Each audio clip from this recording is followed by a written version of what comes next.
ప్రతి డిపోలో కాలం చెల్లిన బస్సులు లెక్కవేయడానికి ఒక ప్రత్యేక విధానం ఉంటుంది. బస్సు 13 లక్షల కిలోమీటర్లు తిరిగినా ఆ బస్సు తిరగడం మొదలై 15 సంవత్సరాలు దాటినా కాల పరిమితి చెల్లినట్టు నిర్ణయిస్తారు.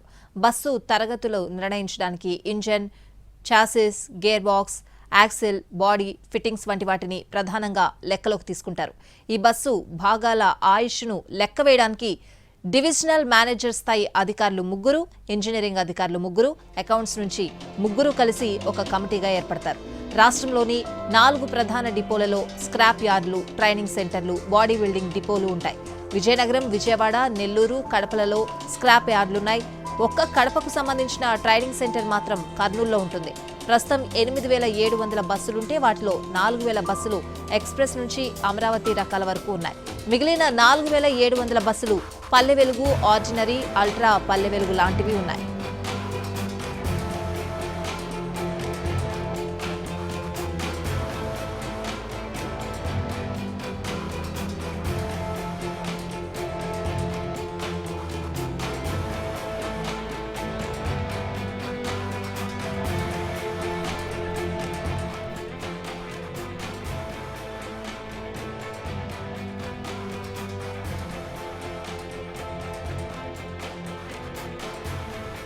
లో 1000కి పైగా వాహనాలు స్క్రాప్ వెహికల్స్ గా ఉన్నాయి అని చెప్పేసి అయితే తెలుస్తుంది. అయితే ఈ వాహనాలకి సంబంధించి వాటిని ఏ రకంగా స్క్రాప్ చేస్తున్నారు మనం చూద్దాం. స్పెషల్ కేటగిరీ బస్సులు అవి తిరిగిన కిలోమీటర్ల ఆధారంగా త్వరగానే స్క్రాప్ యార్డుకు చేరుకుంటాయి. మిగిలిన బస్సులు సిటీ, పల్లెల్లో తిరుగుతాయి కనుక అవి 10 సంవత్సరాల తర్వాతే స్క్రాప్ యార్డుకు చేరుకుంటాయి. ప్రతి ఏడాది మొత్తం బస్సుల్లో 10% బస్సులు స్క్రాప్ యార్డుకు చేరుతాయి. స్క్రాప్ చేయడానికి గతంలో విధానం కాకుండా కేంద్రం నిర్ణయించిన registered vehicles scrapping facility RVSF ద్వారా చేస్తారు.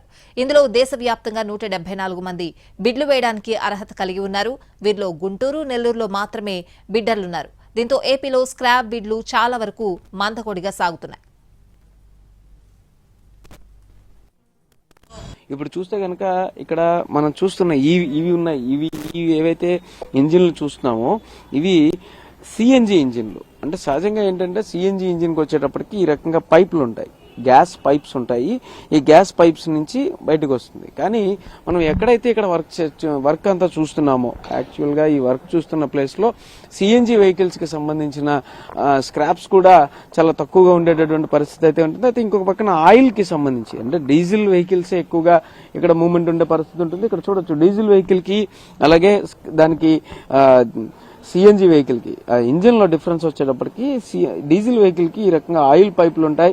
దీనిలోకి ఆయిల్ పైప్స్ నుంచి ఆయిల్ రిలీజ్ అయ్యి దీనికి ఇంజిన్ కి ప్రొడ్యూస్ అయ్యేటటువంటి పరిస్థితి ఉంటుంది. ఇట్లాంటి ఈ 2 రకాల పరిస్థితుల్లో అటు కనుక మనం అక్కడికి వెళ్ళి ఆ వెహికల్స్ కూడా చూసే ప్రయత్నం అయితే ఒకసారి చేద్దాము. అటు వెహికల్స్ దగ్గరికి వెళ్తే ఆ వెహికల్స్ కనుక చూసుకుంటే అక్కడ వెహికల్స్ ని మనం చెక్ చేసుకుంటే కనుక వెహికల్స్ వచ్చేటప్పటికి మొత్తం అన్ని కూడా మేజర్గా డీజిల్ వెహికల్స్ ఎక్కువగా మనకి ఇక్కడ కనిపిస్తాయి. సిఎన్జి వెహికల్స్ కంటే కూడా డీజిల్ వెహికల్స్ లో ఉండేటటువంటి ఇంజిన్ ఏదైతే ఉంటుందో ఆ ఇంజిన్స్ ని తీసి అలాగా వాటిని స్క్రాప్ చేసినప్పుడు కంప్లీట్ గా ఒక్కసారి స్క్రాప్ అన్న తర్వాత ఆ వెహికల్ ని మొత్తం అంతా కూడా డిస్పోజ్ చేయాల్సిన పరిస్థితి ఉంటుంది. అటువంటి పరిస్థితుల్లో దాన్ని స్క్రాప్ డిస్పోజ్ చేసేటప్పుడు ఆ స్క్రాప్ డిస్పోజ్ కి సంబంధించి ఆ వెహికల్ ని స్క్రాప్ చేయడానికి అంటే దాని ఉన్న బాడీ విడిగా తీసుకుంటారు, అలాగే ఇంజిన్ విడిగా తీసుకుంటారు, చాసిస్ అంటాం, చాసిస్ ని విడిగా తీసుకుంటారు. ఇంజిన్, చాసిస్, బాడీ 3 సెపరేట్ చేసిన తర్వాత దానికి ఉండేటటువంటి వాటి టైర్లు కావచ్చు, ఆ వీల్స్ కి సంబంధించి అలైన్మెంట్ కావచ్చు, అది మొత్తం అంతా కూడా రిమూవ్ చేయడం జరుగుతుంది. కింద యాక్సిల్స్ ఉంటాయి, యాక్సిల్స్ కూడా రిమూవ్ చేస్తారు. ఆ తర్వాత దాన్ని స్క్రాప్ లో ఏ పార్ట్కి ఆ పార్ట్ సెపరేట్ గా తీసిన తర్వాత దాన్ని స్క్రాప్ క్యాలిక్యులేషన్ చేస్తారు. అయితే ఇక్కడ మనం చూస్తున్న వెహికల్స్ ఏవైతే కనిపిస్తున్నాయో వీటిల్లో కొన్ని సిఎన్జి వెహికల్స్, కొన్ని దీనికి డీజిల్ కి సంబంధించినటువంటి వెహికల్స్, వీటికి సంబంధించి స్క్రాప్ లో ఉండేటటువంటి అంటే సేల్ విషయంలో కూడా కొంతవరకు ఈ స్క్రాప్ సేల్ లో దేని బాడీ దేనికి వినియోగిస్తున్నారు ఆ బాడీస్ ని స్క్రాప్ చేసే విషయంలో కొంత డిఫరెన్సెస్ ఉన్నాయా అనేది కూడా తెలుస్తున్న పరిస్థితి అయితే ఉంది. అయితే స్క్రాప్ కి సంబంధించి ఈ విధంగా చేసే పరిస్థితి ఉంటుంది. మొత్తం అంతా ఇక్కడ కనిపిస్తున్నవన్నీ కూడా స్క్రాప్ వెహికల్సే. అయితే స్క్రాప్ యార్డ్ సెపరేట్ గా పెట్టాము అని చెప్పేసి చెప్తున్నారు. అయినప్పటికీ కూడా విద్యాధరపురం డిపోలో కొన్ని స్క్రాప్ వెహికల్స్ పెట్టినటువంటి పరిస్థితి అయితే ఉంది. స్క్రాప్ వెహికల్స్ అన్ని కూడా పెట్టి ఉన్న పరిస్థితుల్లో ఇక్కడి నుంచి వీటన్నిటినీ సాధ్యమైనంత త్వరగా డిస్పోజ్ చేస్తే, అంటే ఈ వెహికల్స్ అన్నిటినీ కూడా స్క్రాప్ రిలీజ్ చేస్తే కనుక ఆ వచ్చే అమౌంట్ మనకి కొత్త వెహికల్స్ కి పేమెంట్స్ కానీ దేనికి కానీ వినియోగించగలిగేటటువంటి పరిస్థితి అయితే ఉంటుంది. అయితే వెహికల్ రిపేర్స్ అయితే కంటిన్యూగా కొనసాగుతూనే ఉంటాయి. అయితే ఈ స్క్రాప్ కి సంబంధించి స్క్రాప్ వెహికల్స్ అనేవి ఎన్ని ఉన్నాయి, అసలు వాటి పరిస్థితి ఎలా ఉంది, ఏ స్క్రాప్ వెహికల్స్ ఉన్నాయి, ఇంకా స్క్రాప్ యార్డ్ పక్కన ఉంది, దానిలో దాదాపు 1000 దగ్గరగా వెహికల్స్ ఉండేటటువంటి పరిస్థితి అయితే ఉంటుంది. వాటిని కూడా చూసే ప్రయత్నం అయితే చేద్దాము. ఖచ్చితంగా ఇంజిన్ల విషయంలో ఏ రకంగా అయితే తీసి పక్కన పెడుతున్నారో ఆ విధంగా స్క్రాప్ లో కూడా దేనికి దానికి ఏ ఐటమ్ కి ఐటమ్ సెపరేట్ చేసి దాన్ని స్క్రాప్ చేయాల్సినటువంటి పరిస్థితి అయితే ఉంటుంది. కానీ ఎక్కడా కూడా, అంటే ఎక్కడైతే ఏ గ్యారేజ్ లో అయితే సిఎన్జి అవసరం లేదో ఆ గ్యారేజ్ లో ఎక్కువగా సిఎన్జి ఇంజిన్స్ కనిపించడం మాత్రం కొంతవరకు ఆలోచించాల్సిన పరిస్థితి అయితే ఉంటుంది. వెళ్ళి స్క్రాప్ యార్డ్ లో కూడా ఎట్లాంటి పరిస్థితి ఉందనేది ఒకసారి చూసే ప్రయత్నం చేద్దాం. కొత్త బస్సులు కొనుగోలు విషయంలో కూడా ఈ స్క్రాప్ బస్సుల అమ్మకాల ఎఫెక్ట్ పడుతోంది. సహజంగా ఏపీఎస్ఆర్టీసీలో ఎటువంటి ఆదాయం వచ్చినా అది సంస్థ ఖాతాలోకి వెళ్తుంది. స్క్రాప్ అమ్మకాల సొమ్ము కూడా సంస్థ ఆదాయం ఖాతాలోకి వెళ్తూ ఉండడంతో కొత్త బస్సుల కొనుగోళ్లలో స్క్రాప్ అమ్మకాల సొమ్ము వినియోగం తక్కువే. 1000 కోట్లకు పైగా నష్టాల్లో ఉన్న ఏపీఎస్ఆర్టీసీ లాభాల బాట పట్టాలంటే స్క్రాప్ అమ్మకాల సొమ్ము బస్సుల కొనుగోళ్లలో పనికొస్తే కొంతవరకు బస్సుల రీప్లేస్మెంట్ త్వరగా జరిగి ఆదాయం పెరుగుతుంది. ఇప్పటికే అందుబాటులో ఉన్న 1000 డీజిల్ బస్సులను ఇటీవల పలు బస్ డిపోలకు తరలించారు. స్క్రాప్ చేసేస్తారు. ఏ వెహికల్ అయినా సరే 15 లక్షల కిలోమీటర్లు దాటిన తర్వాత ఆ వెహికల్ యొక్క లైఫ్ పీరియడ్ ఏదైతే జీవిత కాలం ఉంటుందో అది పూర్తి అయిపోతుంది. అయిపోయిన తర్వాత ఆ వెహికల్స్ అన్ని ఈ విధంగా స్క్రాప్ యార్డుకి తీసుకొచ్చి స్క్రాప్ యార్డ్ లో పెట్టేసి వాటన్నిటిని కూడా స్క్రాప్ చేసి సేల్ చేసేటటువంటి, స్క్రాప్ చేయడం అంటే ద సెపరేట్ ప్రొసీజర్. యాక్చువల్ గా దీనిలో వచ్చేటప్పటికి ఇంజిన్ కి ఇంజిన్, బాడీకి బాడీ, చాసిస్ కి చాసిస్, అలాగే ఏ పార్ట్ కి ఆ పార్ట్ సెపరేట్ గా వాల్యుయేట్ చేసి దాన్ని ఒక స్క్రాప్ వాల్యుయేషన్ కింద తీసుకుని దాన్ని సేల్ చేయడం అయితే జరుగుతుంది. అయితే స్క్రాప్ ని కూడా ఒక టెండర్ విధానంలో పిలిచి ఆ టెండర్లను పాడుకున్న వాళ్ళకి ఆ టెండర్ లో ఎంత అమౌంట్ కి అయితే వాళ్ళు పాడుకున్నారో దానికి సంబంధించి ఆ వెహికల్స్ ని సపోర్టింగ్ ఆ అమౌంట్ కి సరిపడా వెహికల్స్ ని వాళ్ళకు అందించడం అయితే జరుగుతుంది. అయితే ఏ వెహికల్స్ అయితే ఆ వాల్యూకి సరిపోతాయో వాటిని పంపించడం జరుగుతుంది. ఇక్కడ చూస్తే కనుక చాలా పెద్ద వెహికల్స్ కూడా మనకి కనిపిస్తాయి. చివరికి పెద్ద వెహికల్స్ అంటే దాదాపు స్కానియాలు, అమరావతిలు అటు కనుక ఒకసారి మనం చూసినట్టయితే కనుక అక్కడ అమరావతి స్కానియా బళ్ళు కనిపిస్తాయి మనకి. స్కానియా బళ్ళు కూడా స్క్రాప్ అయిపోయినటువంటి పరిస్థితి అయితే ఉంది. అంటే అవి కూడా 15 లక్షల కిలోమీటర్లు దాటేసినవి, లేదా ఎక్కడైనా అక్కడ మనం కనుక ఒక వెహికల్ చూస్తే అది యాక్సిడెంట్ వెహికల్ లా చాలా క్లియర్ గా అర్థమవుతుంది. ఆ రకంగా అయిపోయి పక్కన పడిపోయినటువంటి వెహికల్స్ కానీ, ఈ రకంగా పనికి రాకుండా పోయినటువంటి వెహికల్స్ అన్నిటిని కూడా కంప్లీట్ గా స్క్రాప్ చేస్తారు. ఇప్పుడు మనం ఉన్నది విద్యాధరపురం డిపో పక్కన ఉన్నటువంటి బస్సు స్క్రాప్ యార్డ్. ఈ స్క్రాప్ యార్డ్ లో 275 స్క్రాప్ వెహికల్స్ ఉన్నాయి. అలాగే రాష్ట్రం మొత్తం అంతా కూడా దాదాపు 1000కి పైగా స్క్రాప్ వెహికల్స్ ఉన్నాయి అని చెప్పేసి అయితే తెలుస్తుంది. అంటే ఈ విధంగా ఒక స్క్రాప్ వెహికల్స్ అన్నిటినీ కూడా ముందుగా కనుక క్లియర్ చేసుకున్నట్టయితే ఆ కొంత ఇన్కమ్ ఉండేటటువంటి పరిస్థితి అయితే కనిపిస్తుంది ఆర్టీసీ దగ్గర. ఇంకొక పక్కన ఏవైతే రిపేర్లు చేస్తున్నారో ఆ రిపేర్లు చేస్తున్న దానికి సంబంధించి కూడా కొంత స్క్రాప్ ఐటమ్స్ ఉండిపోయేటటువంటి పరిస్థితి ఉంటుంది. వాటిని కూడా స్క్రాప్ చేసేటటువంటి అవకాశం అయితే కనిపిస్తుంది. అయితే ఇవన్నీ కూడా చేసిన తర్వాత 100 వరకు ఎలక్ట్రిక్ బస్సులు ఇక్కడికి వచ్చేటటువంటి పరిస్థితి అయితే ఉంది. అయితే 100 ఎలక్ట్రిక్ బస్సులు ఇక్కడికి రావాలి అంటే దానికి సంబంధించి ఏర్పాట్లు కానీ, అంటే ఒక ఎలక్ట్రిక్ బస్సు ఇక్కడికి వచ్చేటప్పటికి దానికి ఎలాంటి ఏర్పాట్లు చేయాలనేది కూడా పూర్తిగా చేయాల్సిన పరిస్థితి అయితే ఉంటుంది. దీనికి ముందు ఈ స్క్రాప్ వెహికల్స్ అయితే మొత్తం ముందుగా క్లియర్ చేయాల్సినటువంటి పరిస్థితి ఉంటుంది. దాదాపు కొన్ని సంవత్సరాలుగా ఈ స్క్రాప్ వెహికల్స్ అయితే ఇక్కడే ఉన్న పరిస్థితి అయితే ఉంది. వీటన్నిటిని కూడా స్క్రాప్ చేసిన తర్వాత అంటే తదుపరి కొత్త వెహికల్స్ ని లైన్ లోకి తీసుకొచ్చేటటువంటి పరిస్థితి అయితే ఉంటుంది. ఏదైనా స్క్రాప్ వెహికల్స్ కి సంబంధించి మాత్రం ఇలా యార్డ్లుగా పెట్టి వాటిని పెట్టిన తర్వాత కొంత టెండర్లు కూడా పిలిచి వాటి వెయిటింగ్ లో ఉన్నాయని అయితే మనకి సమాచారం అందుతుంది. ఏదైనా మొత్తానికి అయితే మాత్రం ఖచ్చితంగా స్క్రాప్ వెహికల్స్ ని క్లియర్ చేసిన తర్వాతే కొత్త బస్సులు అంటే ఎలక్ట్రిక్ బస్సులు కావచ్చు, కొత్త బస్సులు కావచ్చు వచ్చేటువంటి పరిస్థితి అయితే ఉంది. ఇప్పటివరకు ఒక 38 కొత్త బస్సులు అయితే మాత్రం ఇక్కడ డిపోల్లో ఉన్నటువంటి పరిస్థితి అయితే ఉంది. ఇంకా అయితే దీనికి సంబంధించి ఈ కొత్త బస్సులు, స్క్రాప్ బస్సులు ఇవన్నిటితో సహజంగా ఏపీఎస్ఆర్టీసీలో traffic, non traffic, commercial, logistics, scrap sale ద్వారా ఆదాయం వస్తుంది. ఏపీఎస్ఆర్టీసీ బస్సులు వేల సంఖ్యలో ఉంటాయి కనుక మోటార్ వెహికల్ యాక్ట్ ప్రకారం బస్సు విడిభాగాలను వేరే బస్సుకు వేయొచ్చు, లేదా ఆ బస్సును తగిన మరమ్మతులు చేసుకుని తక్కువ దూరాలు తిరిగే ప్రాంతంలో తిప్పుకోవచ్చు. స్క్రాప్ చేసిన వాహనాలను కొనడానికి బిడ్డింగ్ లో పాల్గొనే వారి ప్రధాన సమస్య ఆ బస్సును తరలించడం. ఇందుకయ్యే లాజిస్టిక్స్ ఖర్చును బట్టి స్క్రాప్ బిడ్లు ఒక్కోసారి పిలిచినా పూర్తవో. ఇలాగే గత బిడ్డింగ్ లో ఉండిపోయిన బస్సులకు 25% ధర తగ్గించి ఈసారి మళ్లీ టెండర్ పిలిచారు.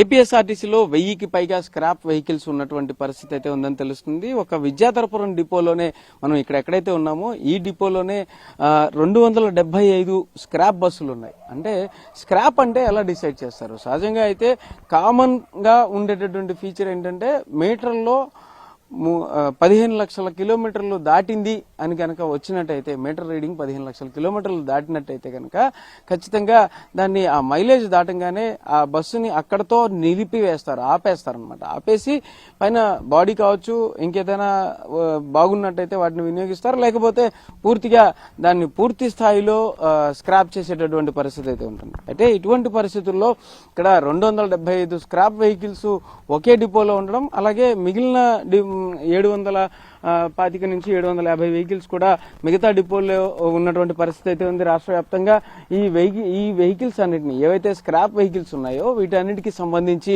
పూర్తి స్థాయిలో అంటే వాటిని ఎట్లాంటి టెండరింగ్ చేశారు, టెండరింగ్ చేసిన తర్వాత దానికి సంబంధించి వాళ్ళు రావడం, ఆ వెహికల్స్ ని తీసుకోవడం కూడా జరుగుతుంది. ఎంతవరకు అయితే వాళ్ళు టెండర్ అమౌంట్ ఫైనల్ అవుతుందో దానికి సరిపడా ఆ వెహికల్స్ వాల్యుయేషన్ ప్రకారం అంటే వీటిని కూడా సెపరేట్ చేసి బాడీ విడిగా, చేసిస్ విడిగా, ఇంజిన్ విడిగా, తర్వాత దానికి ఉండేటటువంటి టైర్లు కానీ వాటికి ఏవైతే పార్ట్స్ ఉన్నాయో ఆ పార్ట్స్ అన్నిటిని సెపరేట్ చేసి వాటి తాలూకా వాల్యుయేషన్ అయితే వేయడం జరుగుతుంది. అయితే ఇవన్నీ కూడా కొన్ని నెలలుగా, కొన్ని సంవత్సరాలుగా కూడా మూలన పడిపోయినటువంటి పరిస్థితి అయితే మనం చాలా క్లియర్ గా గమనించవచ్చు. ఇందులో చాలా వెహికల్స్ అంటే అన్ని రకాల వెహికల్స్ ఉన్నాయి. సిఎన్జి కావచ్చు, డీజిల్ కావచ్చు, ఇంకొక పక్కన అమరావతి స్కానియాలు కూడా ఉన్నట్టు పరిస్థితిని అయితే మనం గమనించవచ్చు. ఇలాంటి పరిస్థితుల్లో అంటే స్కానియాలు ఉన్నాయి, సూపర్ లగ్జరీలు ఉన్నాయి, ఎక్స్ప్రెస్లు ఉన్నాయి, ఆల్ వెహికల్స్, అన్ని రకాల వెహికల్స్ కూడా స్క్రాప్ లో ఉన్నటువంటి పరిస్థితి అయితే ఉంది. అంటే ఈ స్క్రాప్ లోకి వచ్చేసినటువంటి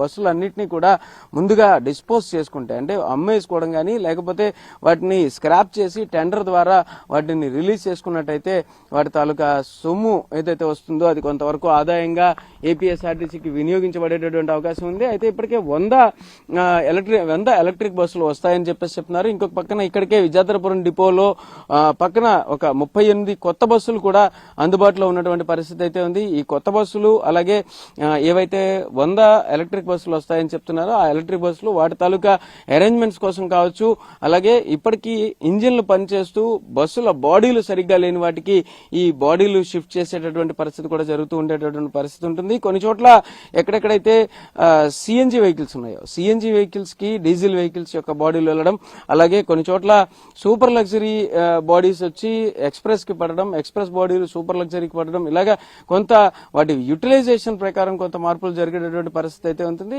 ఈ రకంగా చేసినటువంటి పరిస్థితుల్లో కొంత ఇబ్బందికరమైన పరిస్థితులు కూడా కనిపించేటటువంటి పరిస్థితి అయితే ఉండొచ్చు. అయితే ఎలా అయినప్పటికీ కూడా ఈ మొత్తం వెహికల్స్ అన్నిటినీ కూడా స్క్రాప్ చేసేసి కొత్త వెహికల్స్ ని అందుబాటులోకి తీసుకురావాల్సినటువంటి పరిస్థితి అయితే ఉంటుంది. కొత్త వెహికల్స్ కూడా 38 వరకు అందుబాటులో రెడీగా ఉన్నాయి. అయితే ఇంకొక 100 ఎలక్ట్రిక్ బస్సులు వచ్చేటటువంటి పరిస్థితుల్లో త్వరలో కొత్త బస్సులన్నీ కూడా రోడ్ల మీదకి వస్తాయని అయితే ఆశిద్దాం. కానీ ఇంకా 5 నుంచి 6 నెలల సమయం కూడా పట్టేటటువంటి పరిస్థితి ఉందని క్షేత్రస్థాయిలో తెలుస్తుంది. అధికారులు అయితే మాత్రం చాలా స్పీడ్ గానే ప్రాసెస్ చేస్తున్నాము, త్వరగానే వస్తాయి అని కూడా చెప్తున్నారు. ఏదైనా మొత్తానికి ఆర్టీసీలో స్క్రాపింగ్ మాత్రం జరిగి చాలా కాలం అయినప్పటికీ ఇప్పటికీ ఆ టెండర్ల ఫైనలైజేషన్ ఎంతవరకు వచ్చింది అంటే ఆ టెండర్ల ఫైనలైజేషన్ అవ్వాలా, లేకపోతే వాటి తాలూకా తీసుకెళ్లాల్సిన వాళ్ళు వాటిని తీసుకెళ్లలేదా అనేటటువంటి ఒక సందిగ్ధావస్థ మాత్రం అలాగే ఉన్నటువంటి పరిస్థితి అయితే ఉంది. ఇవన్నీ కూడా క్లియర్ అయితే ఆర్టీసీకి ఇన్కమ్ వచ్చి కొంతవరకు కొంత నష్టాలు అనేవి అయితే పూర్తి స్థాయిలో పక్కకి వెళ్లి కొంత లాభపడేటటువంటి పరిస్థితి అయితే కనిపిస్తుంది. ఇంకా కొంత మైలేజ్ పెరిగిపోయి బయట తిరుగుతున్న వాహనాలు ఉన్నాయని కూడా కొంతవరకు తెలుస్తున్న పరిస్థితి అయితే ఉంది. అయితే ఇంకా ఒకసారి ఆ కొత్త బస్సుల పరిస్థితి కూడా ఎలా ఉంది, అవి ఎప్పుడు బయటకు వస్తాయి, వాటిని కూడా ఒకసారి చూసే ప్రయత్నం చేద్దాం. ఏదైనా మొత్తానికి స్క్రాప్ చేసేటటువంటి బస్సులు మాత్రం ఇలా స్క్రాప్ యార్డులో అలా మైలేజ్ రాని బస్సులు 15 ఏళ్లు దాటిన బస్సులను సంస్థ నియమాల ప్రకారం స్క్రాప్ చేస్తామని అంటున్నారు అధికారులు. వాటి స్థానంలో ఎలక్ట్రిక్ బస్సులు తీసుకొస్తున్నామని చెప్తున్నారు. Majority of APSRTC buses electric buses కింద కన్వర్ట్ చేయాల్సిన అవసరం ఉంది. సో పార్ట్ ఆఫ్ ఇట్ మనము ఆల్రెడీ ఒక 100 బస్సులు ఫేమ్ 2 పాలసీలో తిరుపతి బేస్డ్గా ఒక 100 బస్సులు ఆపరేట్ చేస్తున్నాం. అవి ఫేమ్ 2 పాలసీలో కార్పొరేషన్ ప్రొక్యూర్ చేసింది. ఇప్పుడు పిఎం ఈ బస్ సేవ అని సెంట్రల్ గవర్నమెంట్ స్కీమ్ తీసుకొచ్చింది. దాంట్లో మన ఏపీ గవర్నమెంట్ అప్రూవల్ తోటి మనకి 11 సిటీస్లో 750 బస్సులు శాంక్షన్ అయినాయి. అది సిఈఎస్ఎల్ ద్వారా టెండర్ ఫైనలైజ్ అయింది. ఎందుకంటే సెంట్రల్ గవర్నమెంట్ స్కీమ్ కాబట్టి అర్బన్ మొబిలిటీని ఇంక్రీజ్ చేయాలన్న ఉద్దేశం మీద సెంట్రల్ గవర్నమెంట్ ఈ స్కీమ్ తీసుకొచ్చింది. ఏపీ స్టేట్ గవర్నమెంట్ పాలసీ ప్రకారము ఎలక్ట్రిక్ బస్సెస్ కూడా ఇంట్రడ్యూస్ చేస్తున్నామండి. ఏపీ ఈవీ పాలసీ ప్రకారము బై 2030కి majority of APSRTC buses electric buses కింద కన్వర్ట్ చేయాల్సిన అవసరం ఉంది. సో పార్ట్ ఆఫ్ ఇట్ మనము ఆల్రెడీ ఒక 100 బస్సులు ఫేమ్ 2 పాలసీలో తిరుమల ప్రతి డిపోలో కాలం చెల్లిన బస్సులు లెక్కవేయడానికి ఒక ప్రత్యేక విధానం ఉంటుంది. బస్సు 13 లక్షల కిలోమీటర్లు తిరిగినా ఆ బస్సు తిరగడం మొదలై 15 సంవత్సరాలు దాటినా కాల పరిమితి చెల్లినట్లు నిర్ణయిస్తారు.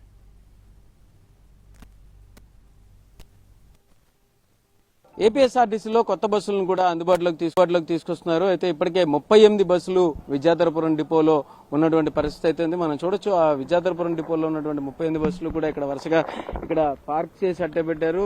ఈ బస్సులన్నింటిలో అంటే ఎక్స్ప్రెస్లు ఉన్నాయి, సూపర్ లగ్జరీలు ఉన్నాయి, అలాగే ఇంకా డీలక్స్ బళ్ళు అన్ని కూడా అందుబాటులో ఉన్నటువంటి పరిస్థితి అయితే ఉంది. వీటిలో ఏసీ బస్సులు కూడా కొత్తవి తీసుకొచ్చేటటువంటి పరిస్థితి ఉంటుంది. ఇప్పటిదాకా కూడా కొన్ని ప్రతిదీ కూడా అంటే బాడీ అంతా కూడా స్ట్రాంగ్ గా ఉండేలాగా ప్లాన్ చేసుకున్నారు. ప్రతిదీ కూడా అన్ని ఇంతకు ముందు కంటే కూడా కొంత సైజులో కానీ విడుతులో కానీ కూడా కొంత పెంచినట్టుగా కూడా మనకైతే బస్సును బట్టి అయితే చూసి తెలుస్తుంది.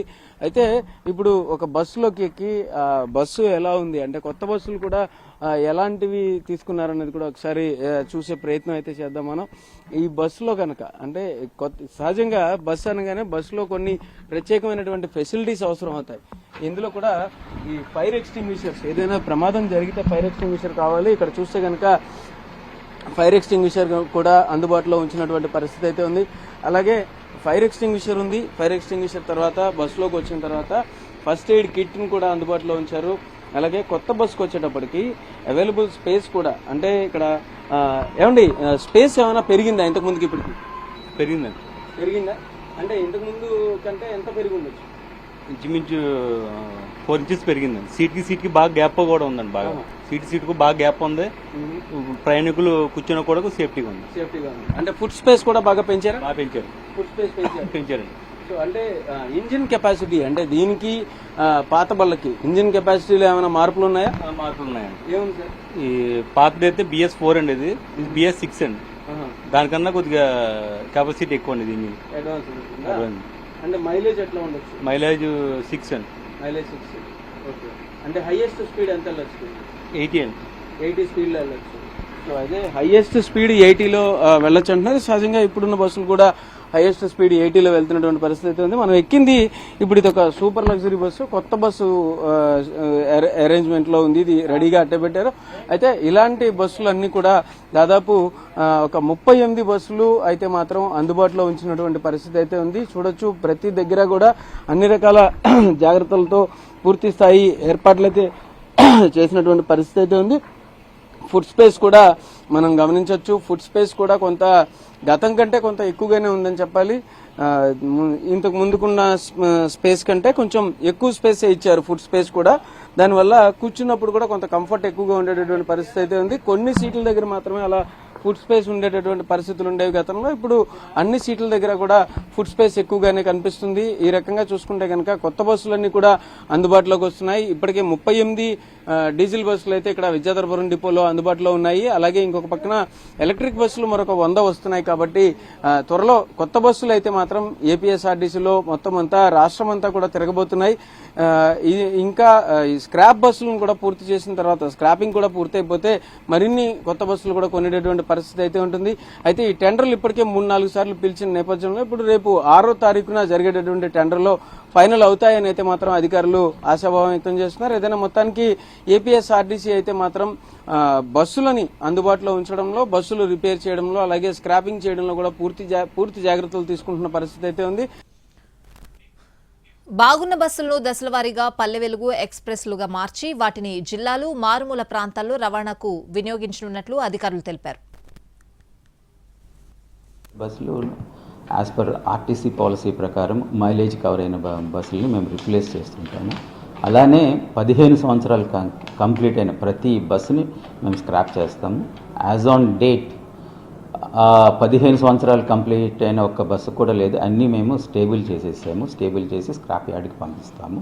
సో అట్లా మేము ఎవ్రీ ఇయర్ మా స్క్రాప్ పాలసీ ప్రకారం స్క్రాప్ చేస్తున్నప్పుడు అరౌండ్ 10 to 15% వెహికల్స్ మేము స్టేబుల్ చేస్తుంటాం as per mileage. Besides that 15 years complete అయ్యి సుమారుగా ఒక 300-400 బస్సులు ఉంటాయి. 300-400 బస్సులు కాకుండా మైలేజ్ ప్రకారము మేము స్టేబుల్ చేస్తుంటాము. ఇలా స్టేబుల్ చేస్తున్నప్పుడు ఆర్టీసీ పాలసీలో స్పెషల్ టైప్ ఆఫ్ బస్సెస్ అంటాము. స్పెషల్ టైప్ ఆఫ్ బస్సెస్ అంటే express, ultra deluxe, super luxury, AC buses. ఈ బస్సెస్కి 10 లక్షల కిలోమీటర్ల దగ్గర మేము రీప్లేస్ చేస్తుంటాము. కానీ వీటికి మైలేజ్ కవర్ కాదు, ప్లస్ 15 ఇయర్స్ కూడా కంప్లీట్ కాదు. కాబట్టి ఈ బస్సెస్ని పల్లె వెలుగు సిటీ ఆర్డినరీ కింద లైఫ్ ఎక్స్టెండ్ చేస్తాం. కన్వర్ట్ చేసి చాసీ కండిషన్ చాలా బాగుంటుంది, ఇంజన్, రేర్ యాక్సిల్ ఇవన్నీ కండిషన్ బాగుంటుంది. కాబట్టి ఆ బాడీ రీప్లేస్ చేసి పల్లె వెలుగు బాడీ కొత్త బాడీ అయినా కట్టిస్తాము, లేకపోతే మంచి బాడీలైనా వేరే బస్సెస్ మీద నుంచి తీసి ఈ బస్సెస్ మీద వేస్తుంటాము. ఇట్లా బస్సెస్ లైఫ్ కూడా ఎక్స్టెండ్ చేస్తుంటాము. Special type of buses around 10 lakh కిలోమీటర్లో రీప్లేస్ చేసి సిటీ ఆర్డినరీ పల్లె వెలుగు కింద కన్వర్ట్ చేస్తుంటాము. ఇట్లా మేము స్టేబుల్ చేసిన వెహికల్స్ని మా స్క్రాప్ యార్డ్ ద్వారా మా స్క్రాప్ యార్డ్స్కి పంపిస్తాం. మా ఏపీఎస్ఆర్టీసీలో 4 ప్లేసెస్లో స్క్రాప్ యార్డ్స్ ఉన్నాయి. స్క్రాప్ యార్డ్స్లో మా ప్రొసీజర్ ప్రకారం అవి ఆక్షన్ చేస్తుంటాము. ఏపీఎస్ఆర్టీసీలో ఏదైనా ప్రజలకి అత్యుత్తమ సేవలు అందించడానికి ఏపీఎస్ఆర్టీసీ ప్రయత్నాలు అయితే పూర్తి స్థాయిలో కొనసాగిస్తుంది. ఉన్న చిన్న లోటుపాట్లను మాత్రం త్వరగా సరిదిద్దుకుని పూర్తి స్థాయిలో ప్రజలకి ఏపీఎస్ఆర్టీసీ అత్యుత్తమ సేవలు అందించాలని అయితే మనం కూడా కోరుకుందాం. కెమెరా పర్సన్ మురళితో రామ్, ఎన్టీవీ, విజయవాడ నుంచి.